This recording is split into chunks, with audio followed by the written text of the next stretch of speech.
Kekuatan baru telah lahir di Timur Tengah. Iran, Mesir, dan Hamas diam-diam merencanakan serangan terkoordinasi. Dengan rudal presisi yang ditransfer secara rahasia dan dukungan logistik gelap dari Kairo, mereka berhasil melumpuhkan markas kepolisian nasional dan Mahkamah Agung Israel dalam hitungan menit.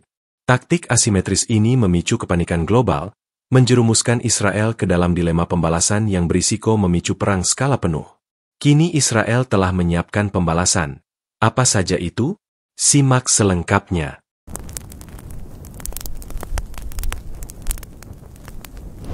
Judul utama pembuka, aliansi mengejutkan Iran-Mesir-Hamas terbentuk, mengubah peta geopolitik Timur Tengah.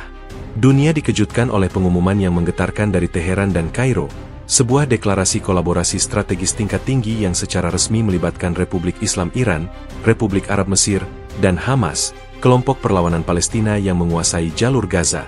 Aliansi tripartit yang tiba-tiba dan tak terduga ini seketika mengubah lanskap politik dan militer di Timur Tengah, menciptakan poros kekuatan baru yang secara eksplisit diarahkan untuk menentang kebijakan dan keberadaan negara Israel. Deklarasi ini, yang disampaikan melalui saluran IRNA, kantor berita resmi Iran, dan dikonfirmasi melalui pernyataan yang disiarkan oleh Al-Ahram, surat kabar terkemuka Mesir, pada dini hari tadi, menyebutkan bahwa tujuannya adalah menyelaraskan upaya militer, intelijen, dan diplomatik untuk mengakhiri pendudukan dan agresi Zionis yang berkepanjangan. Pernyataan dari Kairo menambahkan bahwa langkah ini adalah tanggapan yang diperlukan terhadap ketidakseimbangan regional yang mengancam stabilitas Arab, sebuah pergeseran dramatis dari posisi Mesir yang selama beberapa dekade telah memegang peran sentral dalam mediasi konflik Israel-Palestina. Aliansi ini, yang oleh beberapa analis di Tel Aviv telah dijuluki sebagai poros baru penentangan, segera memicu kekhawatiran global. Para diplomat dan pakar keamanan telah lama menganggap kerjasama militer formal antara Iran, sebuah negara Syiah yang dipimpin oleh Mullah, dan Mesir, negara Sunni yang dipimpin oleh militer, sebagai sebuah kemustahilan geopolitik, mengingat sejarah persaingan regional dan perbedaan ideologis mereka. Namun, narasumber senior yang akrab dengan negosiasi tersebut, yang berbicara kepada tim investigasi Al Jazeera dengan syarat anonimitas, mengungkapkan bahwa pembicaraan rahasia telah berlangsung selama lebih dari 6 bulan, dimediasi oleh tokoh-tokoh kunci dari Moskow dan Beijing yang berusaha meredefinisi tatanan regional.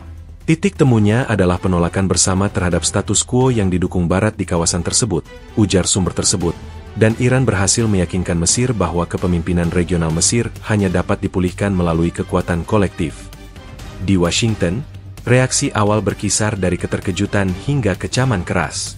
Juru bicara Dewan Keamanan Nasional Amerika Serikat, dalam konferensi pers mendadak di Gedung Putih, menyatakan bahwa aliansi ini adalah eskalasi yang tidak bertanggung jawab dan mengancam perdamaian dunia.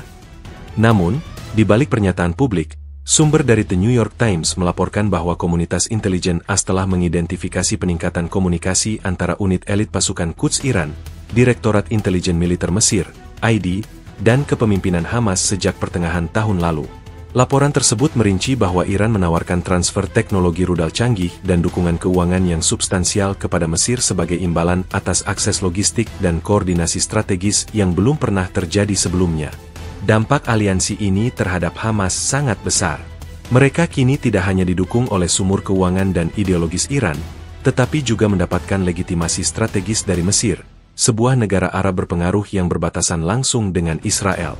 Sebuah analisis mendalam yang dipublikasikan oleh lembaga think tank Israel, Jerusalem Center for Public Affairs, menyimpulkan bahwa aliansi ini membongkar fondasi seluruh arsitektur keamanan Israel, karena memaksa militer Israel, IDF, untuk mempertimbangkan kembali front ganda, atau bahkan 3 front, yang kompleks, melibatkan Gaza, perbatasan Sinai, dan potensi serangan rudal jarak jauh dari Iran. Keunikan dari kolaborasi ini terletak pada aspek koordinasi militer terpadu. Berbeda dengan dukungan ideologis atau finansial sebelumnya, laporan dari Reuters mengindikasikan bahwa para ahli militer dari ketiga pihak telah membentuk unit komando terpadu untuk menyinkronkan aset dan merumuskan strategi ofensif. Ini bukan lagi sekadar sumbangan senjata, ini adalah operasi bersama yang terorganisasi, kata seorang pensiunan jenderal NATO kepada Reuters. Dia menambahkan bahwa langkah ini menandai berakhirnya era di mana Israel dapat memprioritaskan ancaman secara terpisah. Kini, mereka menghadapi strategi blok yang utuh. Di pasar global, harga minyak melonjak tajam, dan bursa saham di Eropa dan Asia mengalami penurunan substansial setelah berita aliansi tersebut tersiar. Para investor menanggapi dengan kecemasan mendalam terhadap ketidakpastian regional yang tiba-tiba ini.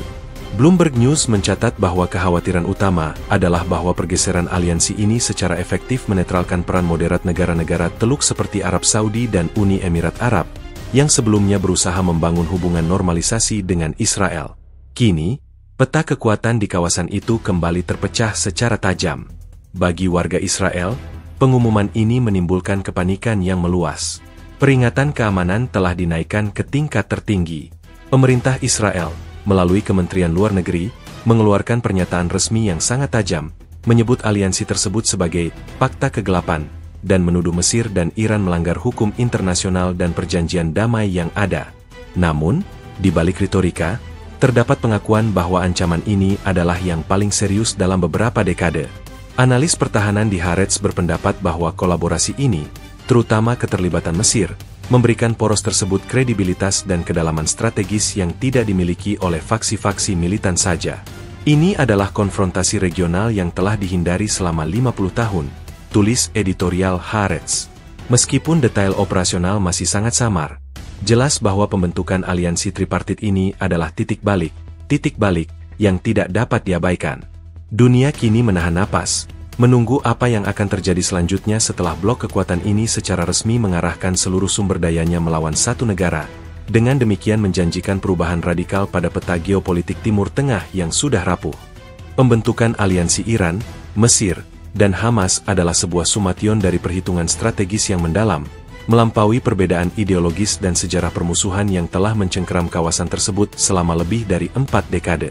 Aliansi ini, yang digambarkan oleh seorang diplomat Eropa senior di Wina kepada Financial Times sebagai perkawinan pragmatisme yang dingin, tidak didasarkan pada cinta ideologis, melainkan pada keharusan geopolitik bersama untuk menghadapi apa yang mereka anggap sebagai ancaman eksistensial dan ekspansionis dari Israel yang didukung Barat.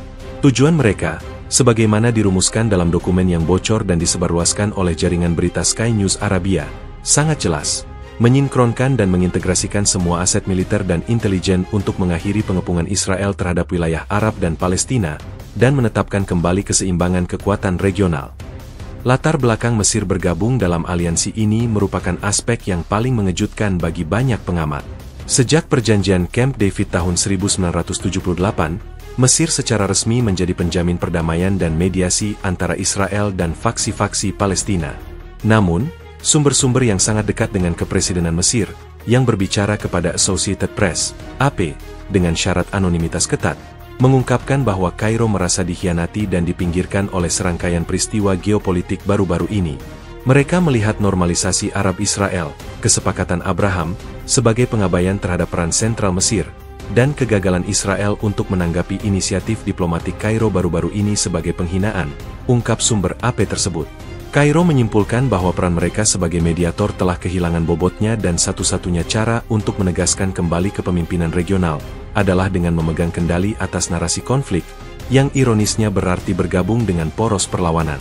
Keterlibatan Iran, sebagai arsitek utama poros perlawanan, sangatlah konsisten dengan doktrin revolusioner mereka. Iran melihat kesempatan emas dalam kekecewaan Mesir. Seorang analis Timur Tengah dari majalah Foreign Policy berpendapat bahwa Iran telah menawarkan Mesir sesuatu yang lebih dari sekadar uang atau senjata. Mereka menawarkan martabat regional dan mitra yang setara untuk menantang hegemoni Amerika di Laut Merah dan Mediterania Timur. Untuk memuluskan jalan bagi aliansi ini, Iran harus melakukan upaya diplomatik yang luar biasa, terutama untuk meyakinkan Mesir agar menerima Hamas, yang notabene adalah cabang dari Ikhwanul Muslimin, kelompok yang secara domestik dianggap sebagai musuh bebuyutan oleh Kairo. Upaya ini berhasil setelah Hamas, di bawah kepemimpinan militer barunya, menyetujui protokol koordinasi keamanan yang menjamin bahwa mereka tidak akan mengganggu keamanan Mesir di semenanjung Sinai, seperti yang dilaporkan oleh Egyptian Gazette. Sementara itu, bagi Hamas, aliansi ini adalah penyelamat strategis. Setelah bertahun-tahun terisolasi, mereka tiba-tiba diangkat dari kelompok yang didukung oleh donatur menjadi komponen strategis dari blok militer regional yang sah. Sumber militer dari sayap bersenjata Hamas, Brigade Al-Qassam, secara terbuka menyatakan melalui saluran telegram mereka bahwa aliansi ini akan memberikan mereka kedalaman strategis dan jaminan logistik yang sangat dibutuhkan, mengakhiri kerentanan mereka terhadap blokade di Gaza. Akses ke intelijen dan koordinasi militer Mesir yang canggih, ditambah dengan dukungan rudal dan pelatihan Iran, meningkatkan kemampuan tempur mereka secara eksponensial. Tujuan utama yang menyatukan ketiga entitas ini dapat dibagi menjadi 3 pilar, berdasarkan bocoran dokumen internal yang diperoleh oleh The Washington Post. Tujuan militer dan keamanan, mengakhiri pengepungan Israel terhadap Gaza, mengurangi pengaruh Israel di perbatasan Sinai, yang menguntungkan Mesir, dan membangun kemampuan rudal pencegah kolektif yang kredibel melawan serangan Israel. Tujuan geopolitik, menggulingkan tatanan regional yang didominasi oleh AS dan Israel, dan secara tegas memposisikan Mesir dan Iran sebagai kekuatan penyeimbang yang tidak dapat diabaikan oleh dunia. Tujuan internal, memanfaatkan momentum perlawanan untuk mengalihkan perhatian publik domestik dari masalah ekonomi dan politik internal yang dihadapi oleh Kairo dan Teheran, dengan menampilkan diri sebagai pembela utama perjuangan Palestina. Mantan Duta Besar Israel untuk PBB, dalam wawancara dengan CNN, menyebut aliansi ini sebagai kesalahan perhitungan paling berbahaya yang pernah dilakukan oleh Kairo, karena hal itu akan menghancurkan fondasi perdamaian regional. Namun, Kairo, dalam siaran persnya, berpendapat bahwa perdamaian itu sudah mati sejak lama dan aliansi ini adalah upaya terakhir untuk mencegah konflik skala penuh dengan menunjukkan kekuatan persatuan yang tidak dapat ditantang. Analisis dari Jeunesse Defense Weekly menggarisbawahi betapa berbahayanya integrasi aset militer ini. Mesir, dengan angkatan bersenjata konvensionalnya yang besar, menawarkan kredibilitas dan kemampuan pertahanan udara yang kuat, sementara Iran menyumbangkan teknologi rudal balistik, drone presisi, dan doktrin perang asimetris. Hamas, di tengah semua ini, berfungsi sebagai ujung tombak yang ditempatkan di garis depan. Sinergi antara ketiganya menciptakan ancaman yang sama sekali baru, front terpadu yang dapat melancarkan serangan konvensional dan non-konvensional secara simultan, memaksa IDF untuk menyebar kekuatannya dengan cara yang tidak pernah mereka bayangkan sebelumnya. Secara keseluruhan, aliansi ini adalah hasil dari kalkulasi dingin bahwa ketakutan bersama lebih kuat daripada permusuhan sejarah. Ini bukan lagi tentang perbedaan Sunni Syiah atau persaingan Mesir-Iran untuk kepemimpinan Arab. Ini adalah tentang pembentukan blok tandingan, counterblok, yang percaya bahwa satu-satunya cara untuk mengamankan kepentingan mereka adalah dengan secara radikal menantang status quo regional. Keputusan ini, yang didorong oleh frustrasi diplomatik Mesir dan ambisi regional Iran, telah menghasilkan poros baru yang siap menghadapi Israel, dan konsekuensinya terasa di setiap ibu kota di Timur Tengah dan sekitarnya. Pertemuan rahasia. Laporan tentang pertemuan rahasia yang diadakan di sebuah bunker di Teheran, dihadiri oleh pemimpin militer dari masing-masing faksi, di mana mereka merumuskan strategi serangan terkoordinasi. Jantung dari aliansi baru dan berbahaya yang melibatkan Iran, Mesir, dan Hamas ini adalah sebuah pertemuan yang terjadi dalam kerahasiaan absolut, tersembunyi jauh di bawah tanah di ibu kota Iran. Sumber intelijen Barat, yang pertama kali membocorkan detail pertemuan ini kepada Associated Press, AP, di Eropa, menggambarkannya sebagai pertemuan perang paling signifikan di Timur Tengah dalam beberapa dekade. Pertemuan rahasia ini, yang berlangsung selama lebih dari 72 jam, diadakan di sebuah bunker rahasia di bawah kompleks militer Teheran yang dikenal hanya oleh lingkaran elit Garda Revolusi Iran. Lokasi ini dipilih bukan hanya karena keamanannya dari serangan luar, tetapi juga karena kemampuannya untuk mengisolasi para peserta dari segala bentuk pengawasan elektronik atau intelijen manusia. Pertemuan tersebut bukan sekadar rapat koordinasi. Itu adalah sesi perencanaan strategi perang terkoordinasi yang melibatkan tokoh-tokoh kunci militer dari masing-masing faksi. Dari pihak Iran, hadir Komandan Pasukan Quds, yang kehadirannya menandakan komitmen penuh Teheran untuk operasi eksternal, ditemani oleh Kepala Intelijen Militer Iran. Delegasi Mesir, yang kehadirannya menimbulkan kejutan terbesar bagi intelijen Israel, dipimpin oleh seorang letnan jenderal yang memimpin Direktorat Operasi Gabungan Kairo, sebuah langkah yang secara efektif melibatkan seluruh mesin perang konvensional Mesir dalam aliansi ini. Kehadiran perwira tinggi Mesir ini menggarisbawahi pergeseran dramatis dalam kebijakan luar negeri Kairo, dari mediasi menjadi konfrontasi langsung. Sementara itu, Hamas diwakili oleh Kepala Sayap Militer, Brigade Izz Eddin Al-Qassam, yang bertanggung jawab atas perencanaan lapangan dan pelaksanaan taktis di wilayah operasional Palestina. Sebuah laporan eksklusif dari The Wall Street Journal yang mengutip seorang pejabat senior Israel yang diberi briefing intelijen pasca pertemuan, merinci bahwa tujuan utama pertemuan itu adalah untuk merumuskan strategi serangan terkoordinasi, Operasi Fajar Kebangkitan. Strategi ini bertujuan untuk melumpuhkan pusat saraf komando dan kontrol Israel secara simultan, memaksimalkan elemen kejutan, dan membagi respons Israel ke berbagai titik kritis secara instan. Mereka tidak ingin hanya membalas. Mereka ingin mencapai kelumpuhan sistemik, kata pejabat Israel tersebut kepada The Wall Street Journal. Dokumen intelijen yang disadap, yang sebagian kecilnya dapat diverifikasi oleh BBC World News, menunjukkan bahwa strategi tersebut berfokus pada dua target utama yang dianggap sebagai simbol supremasi keamanan dan hukum Israel: Markas Besar Kepolisian Nasional Israel dan Gedung Mahkamah Agung Israel. Markas kepolisian dipilih karena perannya sebagai pusat komando operasional dan komunikasi bagi semua unit penegakan hukum dan keamanan domestik Israel. Melumpuhkannya akan menciptakan kekosongan keamanan yang luas di dalam negeri. Sementara itu, Gedung Mahkamah Agung dipilih karena nilai simbolisnya sebagai representasi dari tatanan hukum dan pemerintahan sipil Israel. Menyerang institusi ini bertujuan untuk mengirimkan pesan politik yang mendalam, bahwa bahkan dasar-dasar negara Israel pun dapat digoyahkan. Perumusan strategi ini sangat detail.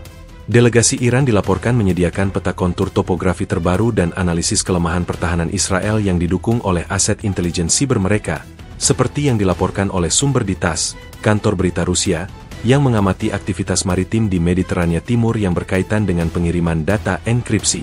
Peran Mesir sangat penting dalam aspek logistik waktu nyata dan pengalihan perhatian. Letnan Jenderal Mesir tersebut bertanggung jawab untuk menyinkronkan aktivitas militer di sepanjang perbatasan Sinai, baik untuk memberikan cover bagi Hamas maupun untuk memaksa Israel menggeser unit-unit Iron Dome dan artileri ke selatan, menjauh dari target utama di wilayah Tel Aviv. Keterlibatan Kairo adalah kunci tuas yang membuka seluruh strategi ini, kata seorang analis pertahanan di think tank London, Rusi, Royal United Services Institute, dalam sebuah laporan yang diakses publik. Bagian paling penting dari perumusan strategi ini adalah perencanaan fase serangan. Fase inisiasi, preemptive strike melibatkan peluncuran gelombang rudal pertama dari berbagai lokasi yang diarahkan untuk menguji dan membebani sistem pertahanan rudal Israel, terutama di sekitar pusat-pusat populasi. Fase eksekusi, The Decapitation menggunakan campuran rudal presisi yang ditransfer dari Iran dan unit komando yang disusupkan oleh Hamas, didukung oleh intelijen Mesir, untuk secara fisik menyerang dan melumpuhkan markas kepolisian dan Mahkamah Agung. Fase konsolidasi, The Diversion mengintensifkan operasi di jalur Gaza dan, yang lebih penting, mengaktifkan operasi pengalihan di perbatasan yang berpotensi melibatkan penembakan lintas batas konvensional dari arah Mesir, sebuah detail yang sangat mengkhawatirkan dan dikonfirmasi oleh Al Jazeera melalui wawancara dengan seorang mantan pejabat keamanan Mesir. Narasumber yang membocorkan detail ini kepada AP menekankan bahwa para pemimpin militer Mesir bersikeras bahwa operasi tersebut harus memiliki elemen deniability yang kuat bagi Kairo, yaitu, serangan rudal harus terlihat sepenuhnya sebagai operasi Iran-Hamas, meskipun koordinasi logistik dan intelijennya adalah Mesir. Iran menjanjikan penggunaan teknologi enkripsi dan spoofing sinyal yang canggih untuk mengaburkan asal-usul rudal secara maksimal, sebuah janji yang disoroti oleh laporan mendalam dari Defense News. Keputusan untuk menargetkan markas kepolisian dan Mahkamah Agung merupakan hasil dari konsensus di bunker Teheran bahwa serangan harus melampaui sasaran militer murni. Ini adalah perang psikologis dan simbolis. Tujuan mereka adalah merusak moral dan kepercayaan masyarakat Israel terhadap kemampuan negara mereka untuk melindungi bahkan institusi paling mendasar. Simpul laporan intelijen rahasia yang dilihat oleh wartawan Haaretz di Tel Aviv. Pertemuan di bunker Teheran ini bukan hanya merencanakan serangan, mereka merencanakan dekonstruksi simbolik Israel. Keberhasilan pertemuan ini dalam menyatukan kekuatan tempur dan tujuan politik ketiga faksi yang sebelumnya terpisah inilah yang mengubah aliansi ini dari ancaman retoris menjadi bahaya strategis yang mendesak. Suasana selama pertemuan sangat tegang, dengan langkah-langkah keamanan ketat untuk mencegah pelanggaran, menyoroti keseriusan rencana mereka. Suasana di dalam bunker rahasia di Teheran, tempat para pemimpin militer Iran, Mesir, dan Hamas merumuskan rencana serangan terkoordinasi mereka, digambarkan oleh sumber-sumber intelijen sebagai kombinasi dingin dari ketegasan militer dan kecurigaan politik yang mendalam. Menurut laporan mendalam yang dipublikasikan oleh The Economist, yang mengutip seorang diplomat senior di Kedutaan Barat di Timur Tengah yang memiliki akses ke laporan intelijen Human Source, HUMINT, pertemuan itu bukan sekadar negosiasi, itu adalah teater di mana setiap faksi berusaha mengukur dan menguji batas komitmen pihak lainnya. Ketegangan yang menyelimuti ruang pertemuan tersebut tidak hanya berasal dari beratnya keputusan yang harus mereka ambil, yaitu melancarkan perang regional, tetapi juga dari sejarah panjang ketidakpercayaan antara Kairo dan Teheran, dan antara gerakan Sunni Hamas dengan para sponsor Syiah mereka. Laporan eksklusif dari Associated Press, AP, merinci bahwa langkah-langkah keamanan yang diterapkan di sekitar dan di dalam bunker tersebut jauh melampaui protokol militer standar. Seluruh area di atas permukaan tanah yang menaungi bunker ditutup dalam radius 5 km, dinyatakan sebagai zona eksklusi militer, MEZ, yang ketat. Patroli udara dilarang melintas, dan sistem jamming elektronik berskala besar diaktifkan, menciptakan gelembung Faraday di atas kompleks, yang bertujuan untuk memblokir semua sinyal satelit, komunikasi seluler, dan upaya penyadapan frekuensi tinggi. Ini bukan hanya tentang merahasiakan lokasi, ini tentang menghapus jejak digital dan jejak udara, kata seorang ahli keamanan siber independen kepada AP. Di dalam bunker itu sendiri, ketegangan terasa paling nyata dalam interaksi antar delegasi. Meskipun Iran adalah tuan rumah dan arsitek utama strategi serangan, delegasi Mesir dilaporkan menunjukkan sikap kehati-hatian yang ekstrim. Menurut seorang koresponden keamanan untuk Haaretz yang menerima briefing dari sumber intelijen militer, setiap anggota delegasi Mesir diwajibkan untuk meninggalkan semua perangkat elektronik mereka, termasuk jam tangan digital dan alat bantu dengar, di sebuah ruangan penyimpanan berlapis timah sebelum memasuki ruang pertemuan utama. Perwira Mesir dilaporkan berkomunikasi dengan rekan-rekan Iran dan Hamas mereka terutama melalui dokumen fisik yang dicetak dan dihancurkan segera setelah dibahas, meminimalkan penggunaan papan tulis atau presentasi digital. Tindakan Mesir ini mencerminkan paranoia sejarah mereka bahwa Teheran mungkin merekam percakapan untuk tujuan pemerasan atau propaganda di masa depan. Sebuah detail yang menunjukkan betapa rapuhnya aliansi yang baru lahir ini. Langkah-langkah keamanan tidak berhenti pada teknologi. CNN melaporkan bahwa keamanan fisik di dalam ruang pertemuan dikelola oleh dua tim yang terpisah. Tim keamanan Iran, Garda Revolusi, dan, yang sangat tidak biasa, sekelompok kecil pengawal pribadi yang dibawa oleh delegasi Mesir sendiri, yang tetap berdiri di belakang delegasi mereka sepanjang pertemuan. Kehadiran pengawal asing bersenjata di fasilitas rahasia Iran adalah pelanggaran protokol keamanan nasional yang belum pernah terjadi sebelumnya, dan ini hanya diizinkan karena Mesir menganggapnya sebagai syarat mutlak untuk berpartisipasi. Ini adalah konfirmasi visual bahwa, meskipun mereka bekerja sama, mereka tidak saling percaya. Jelas seorang mantan perunding dari Kementerian Luar Negeri AS kepada CNN. Ketegangan mencapai puncaknya saat membahas detail operasional deniability Mesir. Delegasi Hamas, yang diwakili oleh pemimpin militer mereka, dilaporkan mendesak Mesir untuk memberikan dukungan yang lebih eksplisit dan langsung, seperti membuka perbatasan Rafah untuk transfer senjata dalam skala besar. Namun, Letnan Jenderal Mesir dengan tegas menolak, seperti yang dilaporkan oleh Al Jazeera. Penolakan tersebut memicu perdebatan sengit yang hampir mengacaukan seluruh pertemuan. Jenderal Mesir menjelaskan dengan jelas bahwa partisipasi Kairo bersifat strategis dan rahasia, bukan taktis dan terbuka. Mesir ingin peta geopolitik berubah tanpa mempertaruhkan perjanjian perdamaiannya sendiri atau memprovokasi tanggapan balik yang dapat menghancurkan, ungkap sumber Al Jazeera yang mendengarkan keterangan dari seorang anggota delegasi Hamas.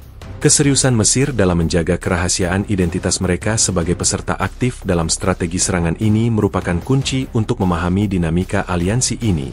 Semua langkah keamanan ketat ini, mulai dari jamming elektronik hingga protokol komunikasi kertas, berfungsi sebagai indikator kuat dari taruhan tinggi yang dipertaruhkan. Ini bukan tentang pertemuan rutin. Ini adalah persetujuan untuk meluncurkan serangan skala besar yang akan memicu konflik regional.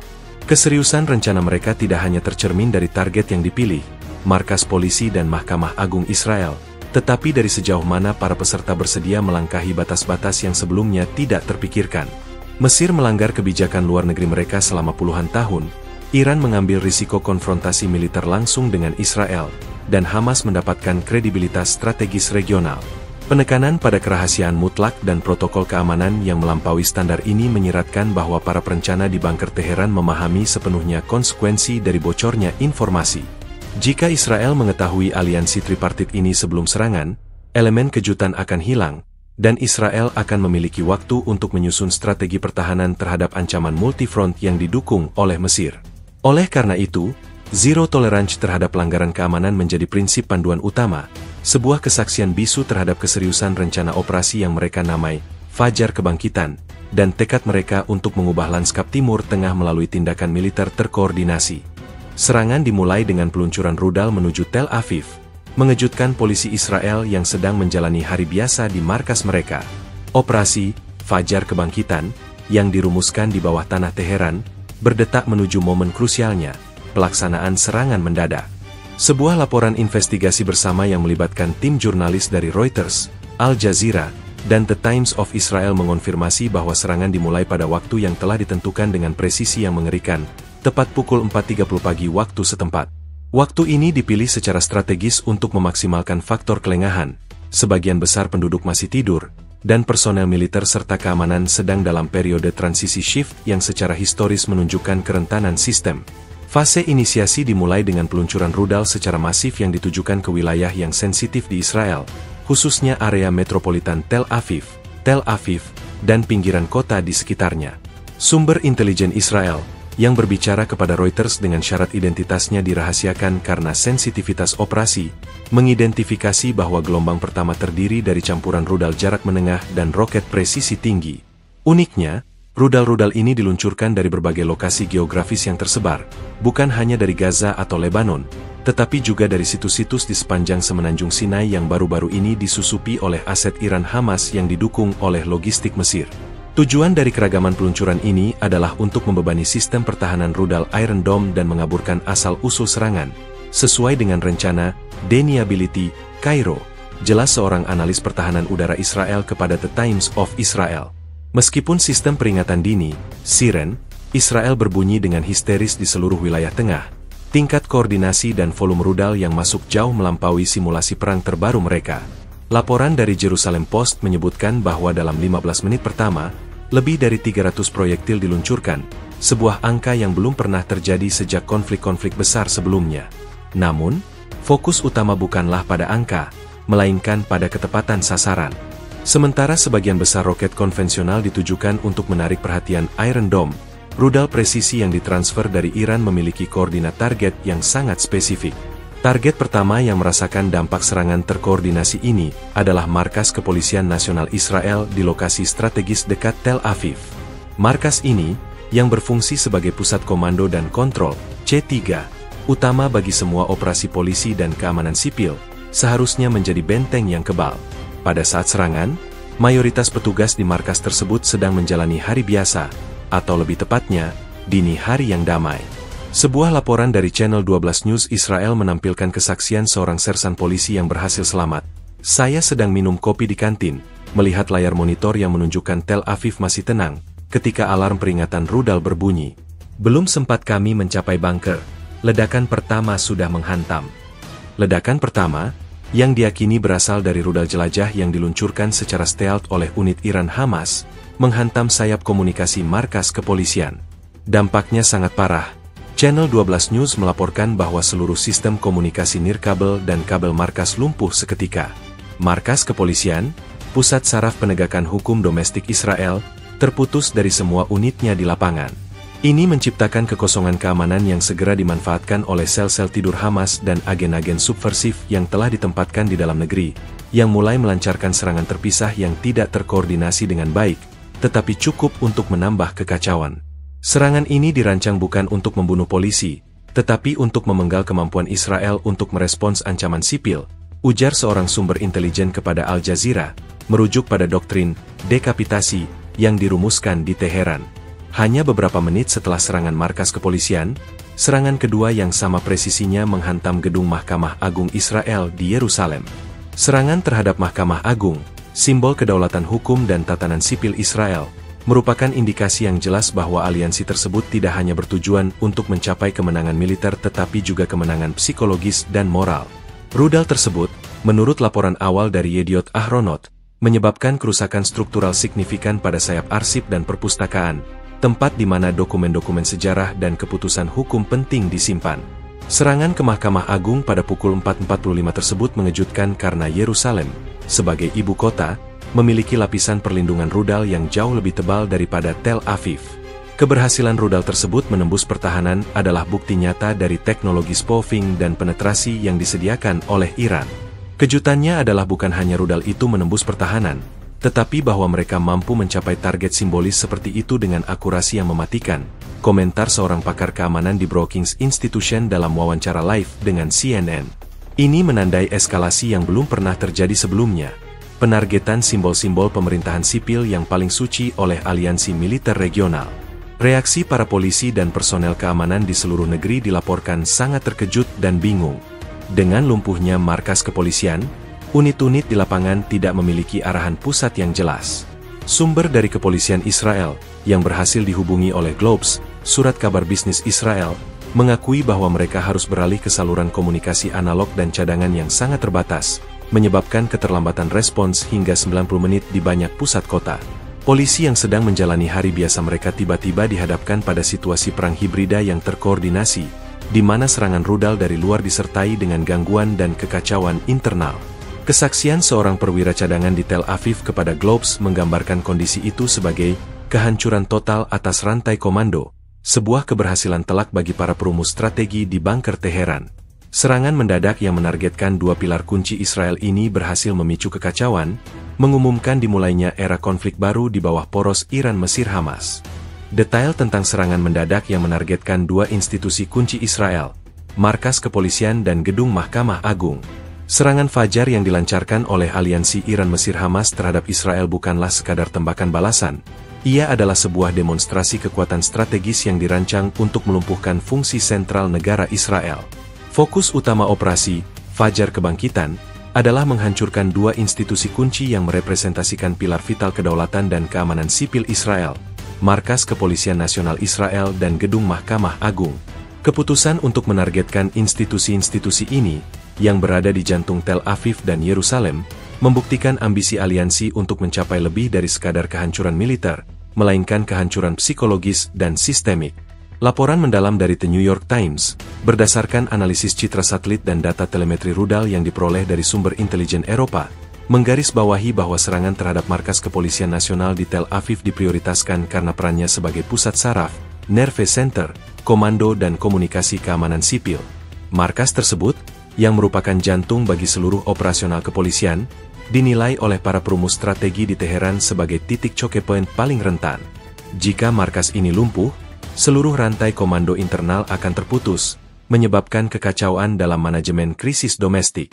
Menurut kesaksian yang dikumpulkan oleh tim investigasi Channel 13 News Israel dari petugas kepolisian yang selamat, serangan terhadap markas kepolisian dilakukan dalam dua gelombang yang terencana dengan cermat. Gelombang pertama, terjadi pada pukul 4.30 pagi, melibatkan 3 rudal presisi yang ditujukan langsung ke sayap komunikasi dan data center. Ini bukan serangan acak, ujar seorang insinyur telekomunikasi kepolisian kepada Channel 13 News. Mereka tahu persis di mana kabel serat optik utama kami dan server cadangan terletak. Serangan itu dirancang untuk membutakan kami sepenuhnya. Dampak dari serangan pertama adalah hilangnya kontak radio antara markas besar dan unit-unit patroli di seluruh wilayah pusat Israel. Sistem Moked 100, layanan darurat kepolisian, juga mengalami overload dan crash seketika, karena tidak ada sistem cadangan yang mampu mengambil alih volume panggilan darurat yang tiba-tiba memuncak. Seorang mantan komandan unit kontraterorisme Israel, dalam wawancara dengan Fox News, menjelaskan bahwa serangan yang berhasil melumpuhkan markas kepolisian adalah kemenangan militer asimetris yang besar bagi aliansi tersebut. Mereka telah memenggal komando sipil kita. Sekarang, setiap kota harus bekerja sendiri, tanpa dukungan logistik atau koordinasi strategis dari pusat. Ini menciptakan celah yang lebar untuk sel-sel teroris lokal beroperasi, komentarnya. Laporan dari unit pemadam kebakaran Tel Aviv yang dikumpulkan oleh Globes, surat kabar bisnis Israel, menunjukkan bahwa kurangnya koordinasi dari markas pusat menyebabkan respons darurat terhadap kebakaran dan kerusakan sipil menjadi tidak efektif, dengan unit-unit darurat seringkali saling bertabrakan atau tiba di lokasi yang salah. Sementara markas kepolisian melambangkan kekuatan eksekutif dan keamanan sehari-hari, target kedua, Gedung Mahkamah Agung Israel di Yerusalem, mewakili serangan terhadap kedaulatan hukum dan tatanan sipil. Bagi para ideolog di Teheran dan Kairo, Mahkamah Agung adalah simbol supremasi Israel di atas Yerusalem dan perwujudan legitimasi status quo yang mereka tentang. Serangan ini bersifat simbolis, namun destruktif secara material. Serangan terhadap Mahkamah Agung terjadi sekitar pukul 4.45, hanya 15 menit setelah serangan pertama. Laporan dari BBC World News mencatat bahwa target rudal adalah sayap barat gedung, yang menyimpan arsip-arsip hukum penting dan kantor Ketua Mahkamah Agung. Seorang petugas keamanan Mahkamah Agung, yang berhasil diwawancarai oleh BBC, menggambarkan detik-detik mengerikan itu. Kami mengira Yerusalem aman. Ketika rudal itu menghantam, getarannya seperti gempa bumi. Yang hancur bukan hanya dinding, tetapi juga simbol keadilan kami. Meskipun kerusakan fisik pada struktur gedung Mahkamah Agung dapat diperbaiki, kerusakan psikologis dan politiknya sangat mendalam. Serangan ini mengirimkan pesan yang tidak salah lagi. Tidak ada institusi Israel, bahkan yang paling suci dan simbolis pun, yang berada di luar jangkauan aliansi baru ini. Seorang profesor hukum konstitusi dari Universitas Ibrani Yerusalem, dalam analisisnya di The Guardian, menulis bahwa serangan itu adalah deklarasi perang terhadap tatanan hukum Israel. Mereka tidak hanya menyerang fisik, tetapi menyerang gagasan bahwa Israel adalah negara yang diatur oleh hukum. Dalam analisis yang dipublikasikan oleh Jeunesse Defense Weekly, serangan yang terfokus pada dua target non-militer namun sangat vital ini dianggap sebagai inovasi doktrin perang hibrida yang diimplementasikan oleh poros perlawanan. Iran menyediakan rudal presisi yang mampu mencapai target strategis dengan tingkat akurasi tinggi, Hamas menyediakan intelijen target yang rinci, dan Mesir, melalui keterlibatannya yang tersembunyi, memberikan kredibilitas dan pengalihan strategis yang memungkinkan rudal-rudal tersebut menembus pertahanan udara. Kedua serangan ini, yang berlangsung dalam jendela waktu 15 menit, berhasil menciptakan efek kelumpuhan berjenjang. Pertama, kelumpuhan keamanan operasional, markas kepolisian, diikuti oleh kelumpuhan simbolis dan moral, Mahkamah Agung. Kesuksesan awal ini memberikan aliansi tersebut momentum psikologis yang sangat dibutuhkan untuk fase serangan berikutnya.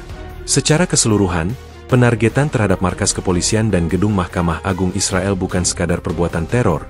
Itu adalah implementasi yang dingin dan diperhitungkan dari strategi militer politik yang bertujuan untuk merusak kepercayaan diri Israel terhadap fondasi pemerintahan dan keamanan mereka sendiri.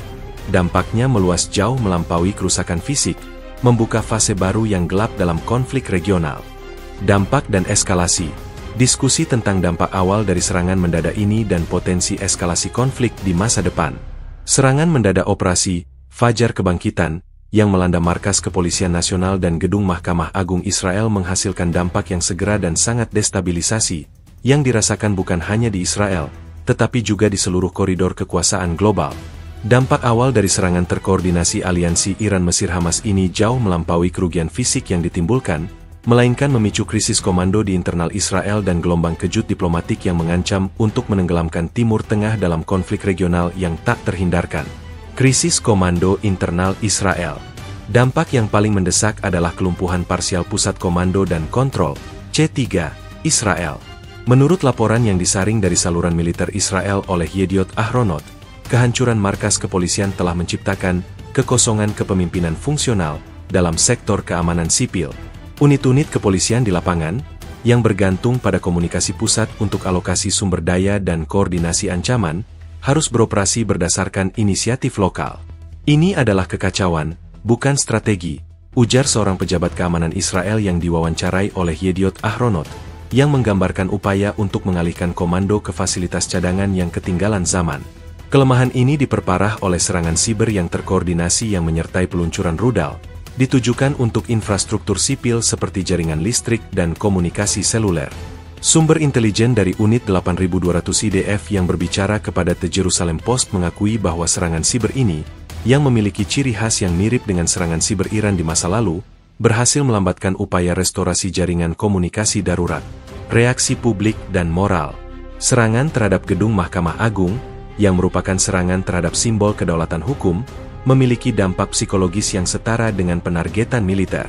Channel 12 News melaporkan bahwa ribuan warga di Tel Aviv dan Yerusalem yang terbangun oleh rentetan rudal dan sirene, kini dipenuhi dengan rasa kerentanan yang belum pernah terjadi sejak Perang Yom Kippur. Editorial di Haaretz menggambarkan serangan tersebut sebagai pukulan langsung terhadap jiwa bangsa, mencatat bahwa target serangan secara spesifik dirancang untuk menunjukkan kepada Israel bahwa tidak ada tempat yang aman, tidak ada institusi yang suci dari jangkauan aliansi baru ini. Kepanikan ini menyebabkan lonjakan permintaan yang ekstrim di pasar untuk perlindungan pribadi dan makanan darurat, seperti yang dilaporkan oleh Globes. Ancaman eskalasi regional. Dampak terbesar dari serangan mendadak ini adalah peningkatan drastis dalam potensi eskalasi konflik di masa depan. Kehadiran Mesir, meskipun tersembunyi, mengubah sifat konflik dari perseteruan Israel-Iran-Hamas menjadi krisis regional yang melibatkan kekuatan konvensional utama. Sebuah laporan dari RUSI, Royal United Services Institute, di London menyatakan bahwa Israel kini dihadapkan pada dilema strategis yang belum pernah terjadi. Bagaimana membalas Iran dan Hamas tanpa memicu perang total dengan Mesir? Kairo kini memegang tuas deniability dan eskalasi. Jika Israel membalas dengan keras ke Gaza atau menyerang fasilitas Iran, Kairo dapat mencabut deniability-nya, secara terbuka menuduh Israel melanggar batas, dan meningkatkan operasi di perbatasan Sinai, memicu konflik multifront yang mengerikan, tulis laporan RUSI tersebut. Reaksi internasional. Komunitas internasional terguncang. Dewan Keamanan PBB segera mengadakan pertemuan darurat. Amerika Serikat, melalui juru bicaranya di Gedung Putih, secara tegas mengutuk serangan tersebut dan berjanji untuk memberikan dukungan penuh dan tak tergoyahkan kepada Israel. Namun, The New York Times melaporkan bahwa secara pribadi, Washington merasa sangat terkejut dan frustrasi dengan keputusan Mesir untuk bergabung dengan aliansi tersebut, sebuah langkah yang secara efektif membuat diplomasi perdamaian yang didukung AS menjadi mubazir. Sementara itu, Rusia dan Tiongkok, dalam pernyataan bersama di PBB, mendesak semua pihak untuk menahan diri, secara implisit meletakkan tanggung jawab pada Israel untuk tidak melakukan pembalasan yang tidak proporsional, sebuah narasi yang didorong oleh Iran. Negara-negara Teluk yang baru-baru ini menjalin hubungan normalisasi dengan Israel berada dalam posisi yang sangat sulit. Al Arabiya melaporkan bahwa Arab Saudi dan Uni Emirat Arab mengeluarkan pernyataan yang sangat hati-hati, mengutuk kekerasan tetapi tidak secara langsung menyebut Mesir, menunjukkan bahwa mereka berada di antara dukungan diam-diam untuk Israel dan keengganan untuk memprovokasi kemarahan Mesir dan Iran. Aliansi tripartit ini telah sukses menggoyahkan arsitektur keamanan regional yang dibangun di atas normalisasi Arab-Israel, memaksa semua pemain utama untuk menghitung ulang risiko dan aliansi mereka. Proyeksi masa depan. Para analis di Foreign Policy Magazine menyimpulkan bahwa serangan mendadak ini hanyalah pembukaan dari strategi yang lebih besar. Tujuan aliansi ini bukanlah untuk memenangkan perang dalam semalam, tetapi untuk mengubah aturan permainan dan menciptakan realitas baru di mana Israel harus beroperasi di bawah ancaman konstan dari poros yang terkoordinasi. Dengan lumpuhnya komando sipil dan kerusakan pada simbol-simbol hukum, Israel kini didesak untuk memobilisasi sumber daya militernya secara total. Eskalasi konflik berikutnya kini tidak terhindarkan, dan dampaknya diperkirakan akan menyebar ke jalur pelayaran energi global dan pasar keuangan, karena kekhawatiran akan perang regional skala penuh kini telah menjadi kenyataan yang sangat mungkin. Dunia kini menyaksikan permulaan fase konflik Timur Tengah yang paling kompleks dan paling berbahaya sejak awal abad ini. Israel segera merespons dengan kenaikan status siaga tertinggi, mobilisasi pasukan cadangan, dan komunikasi darurat kepada Amerika Serikat. Setelah serangan mendadak operasi Fajar Kebangkitan, yang berhasil melumpuhkan markas kepolisian dan merusak gedung Mahkamah Agung, negara Israel merespons dengan kecepatan dan urgensi yang mencerminkan ancaman eksistensial yang tiba-tiba muncul. Dalam waktu 1 jam setelah serangan rudal pertama, Kabinet Keamanan Israel yang diperluas, yang dipimpin oleh Perdana Menteri, mengadakan pertemuan darurat yang berlokasi di bunker rahasia di bawah Kementerian Pertahanan di Tel Aviv, yang dikenal sebagai Tepit. Tindakan pertama dan paling penting yang diputuskan dalam pertemuan itu, seperti yang dikonfirmasi oleh juru bicara militer kepada The Times of Israel, adalah peningkatan status siaga keamanan negara ke Code Red Creek, perang, tingkat tertinggi yang mengindikasikan bahwa negara tersebut berada di bawah ancaman perang skala penuh yang langsung dan berkelanjutan. Peningkatan status siaga ini segera memicu serangkaian tindakan darurat militer dan sipil yang mengubah kehidupan sehari-hari. Pasukan Pertahanan Israel, IDF, mengeluarkan perintah mobilisasi massal dan segera kepada unit-unit cadangan, sebuah langkah yang terakhir kali terjadi selama konflik besar. Channel 13 News melaporkan bahwa dalam waktu 2 jam, ribuan prajurit cadangan mulai melapor ke titik-titik kumpul mereka di seluruh negeri, meninggalkan pekerjaan, rumah, dan keluarga mereka, mencerminkan pemahaman cepat bahwa ancaman ini jauh melampaui serangan roket rutin. Proses mobilisasi ini, yang dikenal sebagai ZAF 8, Perintah 8, menunjukkan bahwa kepemimpinan militer Israel memandang aliansi Iran-Mesir-Hamas sebagai ancaman multifront yang terorganisir dengan kapasitas untuk melancarkan serangan bergelombang. Di tengah kekacauan komunikasi sipil akibat serangan terhadap markas kepolisian, IDF mengambil alih kendali atas semua infrastruktur komunikasi nasional. Mereka mengaktifkan jaringan komunikasi darurat terenkripsi mereka, yang dirancang untuk berfungsi bahkan di bawah jamming dan serangan siber terberat. Yediot Ahronot melaporkan bahwa Menteri Komunikasi mengeluarkan perintah darurat yang memberikan IDF kekuasaan penuh untuk memprioritaskan komunikasi militer di atas semua lalu lintas sipil. Hal ini menyebabkan pemadaman internet dan layanan telepon seluler yang meluas, tetapi dianggap perlu untuk membangun kembali rantai komando yang utuh. Secara bersamaan dengan mobilisasi, fokus utama Israel adalah pada komunikasi darurat kepada sekutu utama mereka, Amerika Serikat. Segera setelah pertemuan kabinet, Perdana Menteri dilaporkan melakukan panggilan telepon aman, Secure Line, langsung kepada Presiden Amerika Serikat. Seorang pejabat senior Gedung Putih, yang memberikan briefing singkat kepada The Washington Post, mengonfirmasi bahwa Perdana Menteri Israel telah meminta 3 hal utama: dukungan intelijen real-time yang ditingkatkan, terutama mengenai pergerakan aset Mesir di Sinai dan peluncuran rudal Iran, pengiriman segera amunisi presisi dan suku cadang untuk sistem pertahanan rudal, dan jaminan militer publik yang keras dari AS untuk mencegah eskalasi lebih lanjut dari Mesir dan Iran. Laporan eksklusif dari CNN mengungkapkan bahwa permintaan dukungan intelijen ini mencakup penggunaan aset pengintaian udara AS, seperti drone Global Hawk dan satelit spionase, untuk memantau perbatasan Mesir dan wilayah udara Iran dengan intensitas yang belum pernah terjadi sebelumnya. Kepercayaan Israel terhadap intelijen AS kini menjadi sangat penting untuk memahami sejauh mana Mesir benar-benar terlibat dan seberapa besar ancaman rudal Iran yang masih tersembunyi. Israel tahu mereka tidak bisa melawan poros 3 negara ini sendirian tanpa mengetahui setiap pergerakan musuh, ujar seorang analis pertahanan di CNN. Selain respons militer dan diplomatik, Israel juga segera melaksanakan peningkatan keamanan kritis pada semua institusi strategis yang tersisa.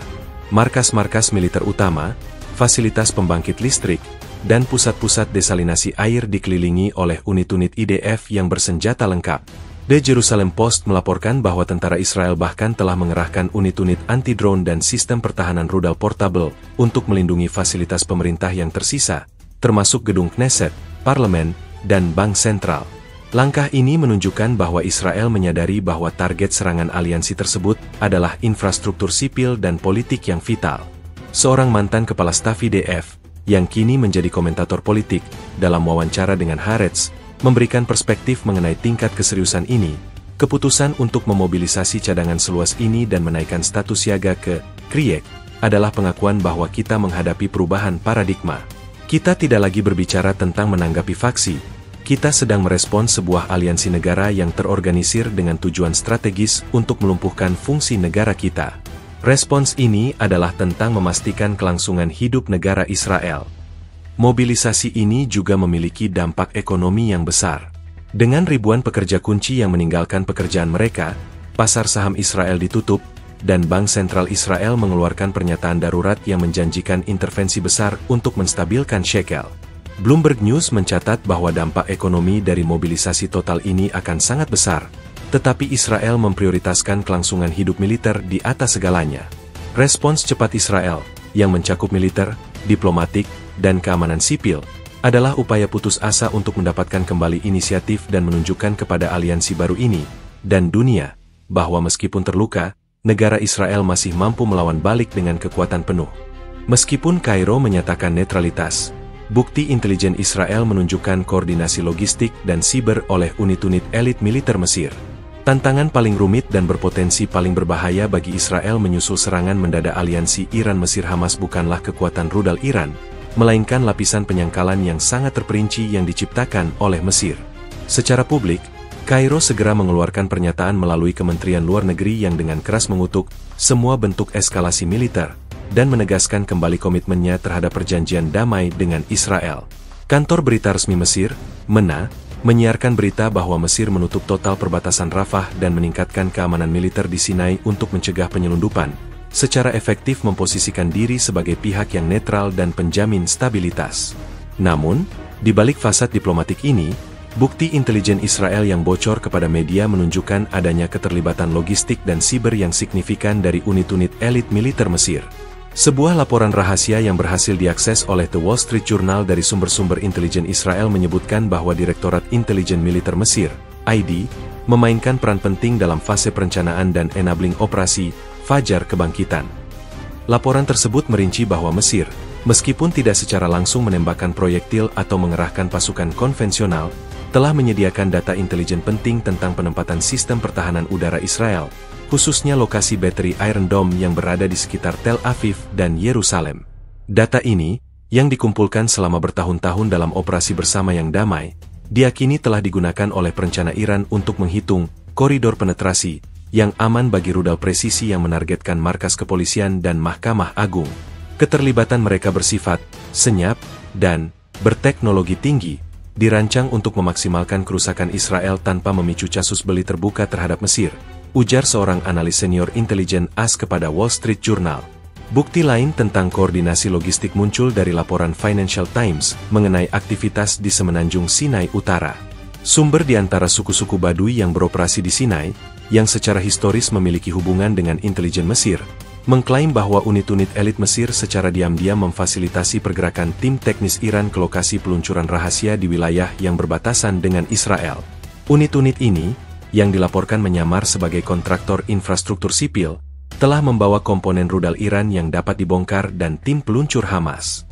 Financial Times menyebutkan bahwa pergerakan ini terjadi di bawah perlindungan sensorik yang disediakan oleh sistem radar Mesir, yang secara sengaja, buta, terhadap pergerakan aset darat tertentu, menjamin bahwa tim Iran Hamas dapat bekerja tanpa terdeteksi oleh radar Israel yang memindai perbatasan.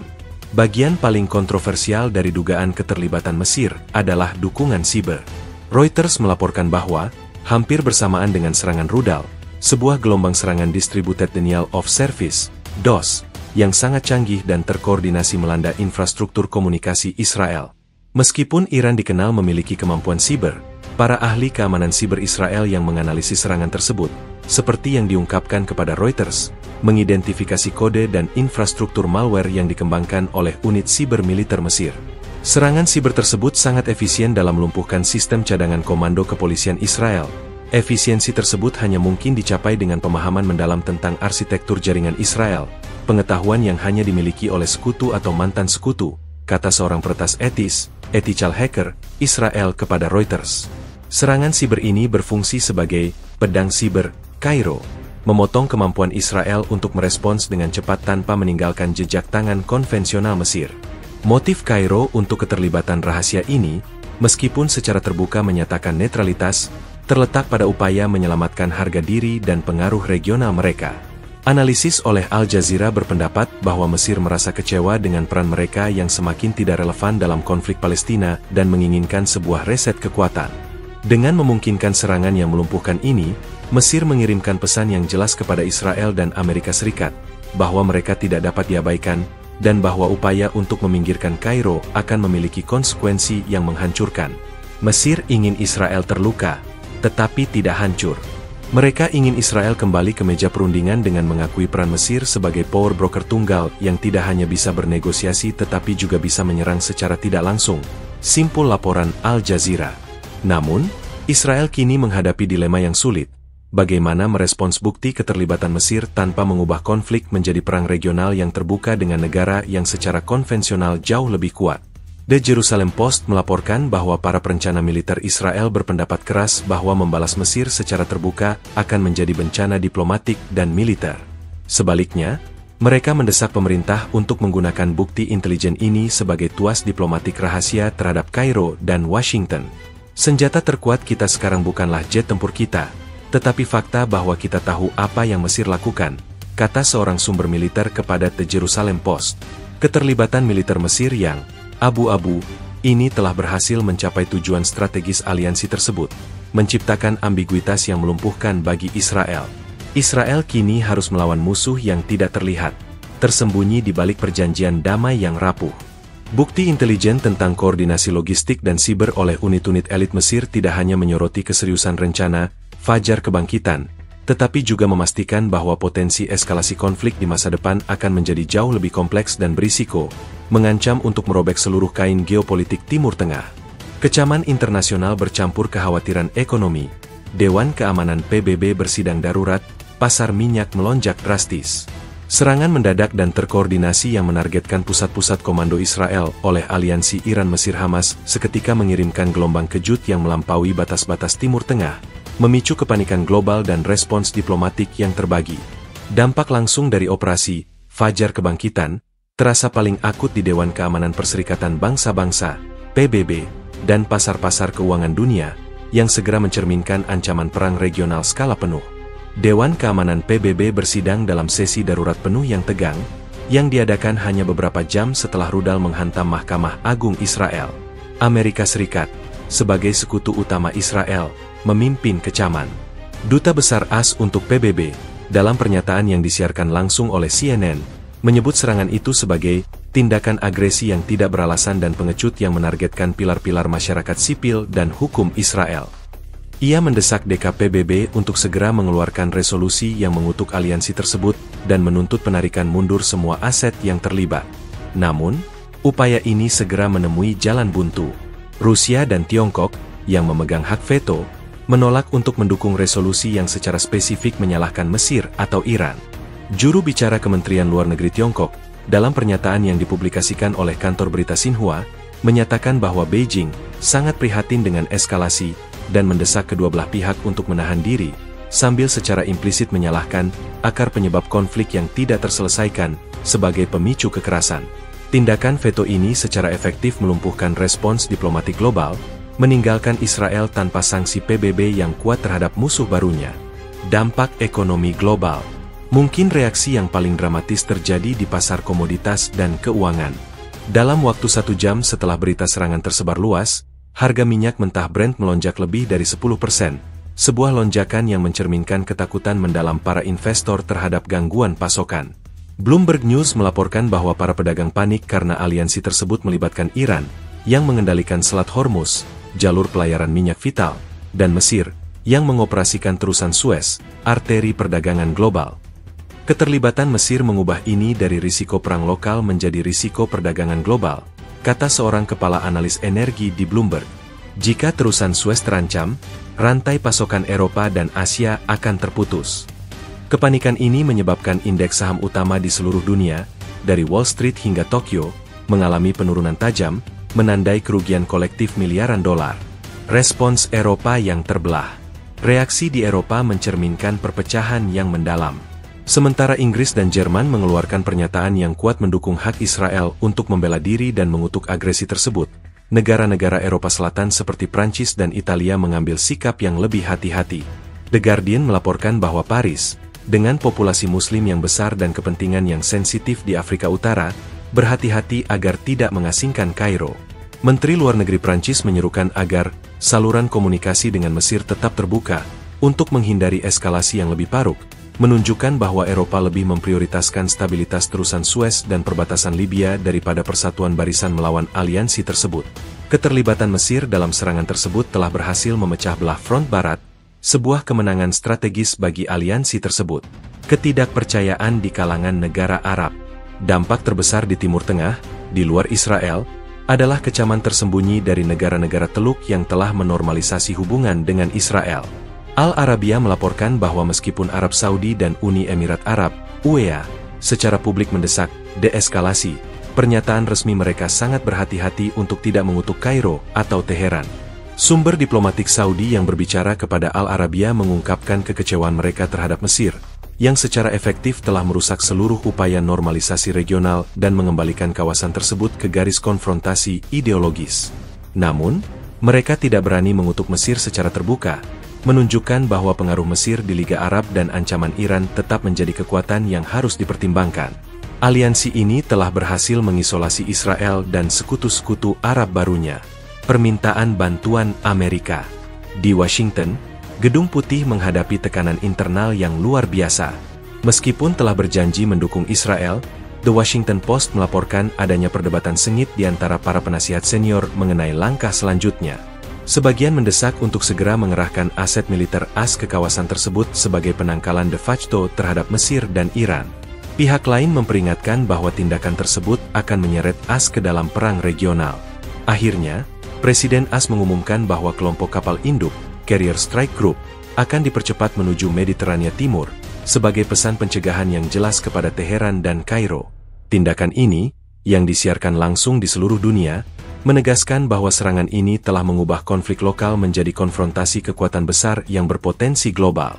Kepanikan global ini, yang diukur dari kejatuhan pasar saham, lonjakan minyak, dan kebuntuan PBB, menyoroti betapa suksesnya aliansi Iran-Mesir-Hamas dalam mencapai tujuan strategis mereka, memaksakan krisis yang begitu besar sehingga tidak ada kekuatan di dunia yang dapat mengabaikannya. Serangan tersebut tidak hanya merusak fasilitas fisik, tetapi juga merusak tatanan keamanan dan ekonomi global yang rapuh. Dunia kini menyadari bahwa mereka tidak hanya menghadapi serangan teroris, tetapi pergeseran tektonik geopolitik yang baru saja dimulai. Strategi 3D. Iran memanfaatkan rudal presisi, Mesir menyediakan penyangkalan, dan Hamas melancarkan perang informasi. Serangan mendadak, fajar kebangkitan, bukan sekadar gempuran rudal, melainkan sebuah operasi multidimensi yang dianalisis oleh para ahli militer global sebagai perpaduan inovatif antara kekuatan militer konvensional, penipuan diplomatik, dan perang siber informasi. Para perumus strategi aliansi Iran-Mesir-Hamas di bunker Teheran telah berhasil menciptakan apa yang para analis pertahanan di lembaga think tank Rand Corporation juluki sebagai strategi 3D, Destruction, Denial, and Deception, penghancuran, penyangkalan, dan penipuan. Keberhasilan awal aliansi ini terletak pada sinkronisasi taktik-taktik asimetris ini, komponen destruksi, rudal presisi Iran. Inti dari elemen destruction adalah penggunaan rudal balistik dan jelajah presisi yang disediakan oleh Iran.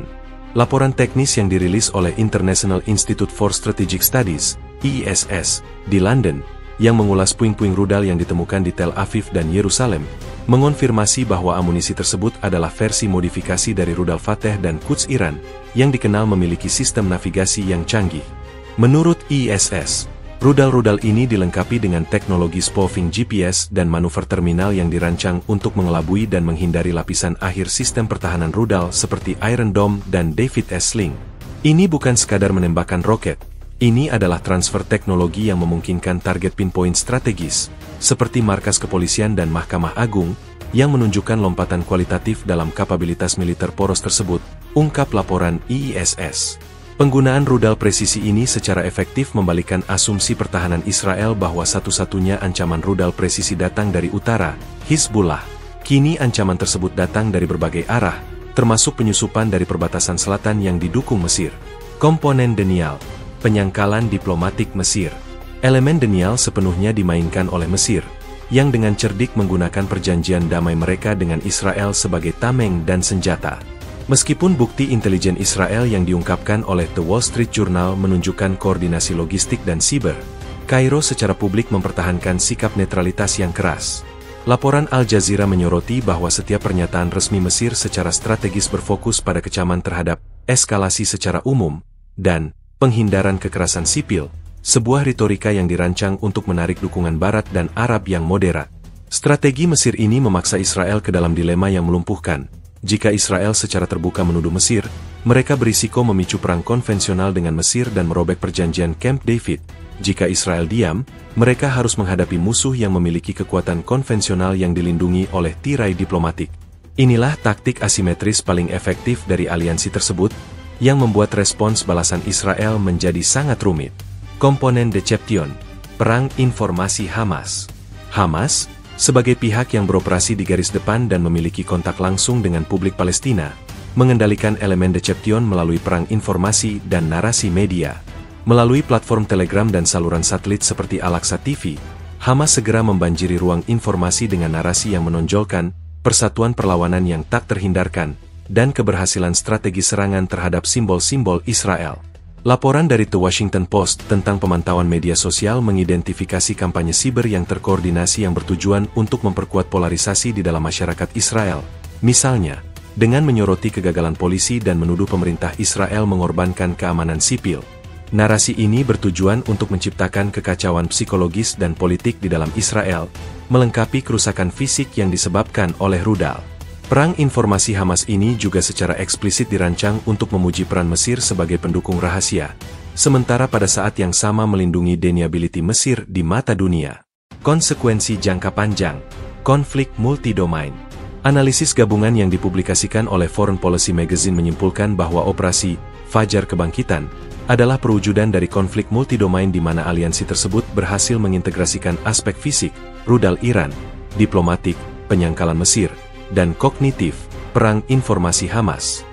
Keberhasilan taktik asimetris ini terletak pada kemampuannya untuk membebani sistem pengambilan keputusan Israel.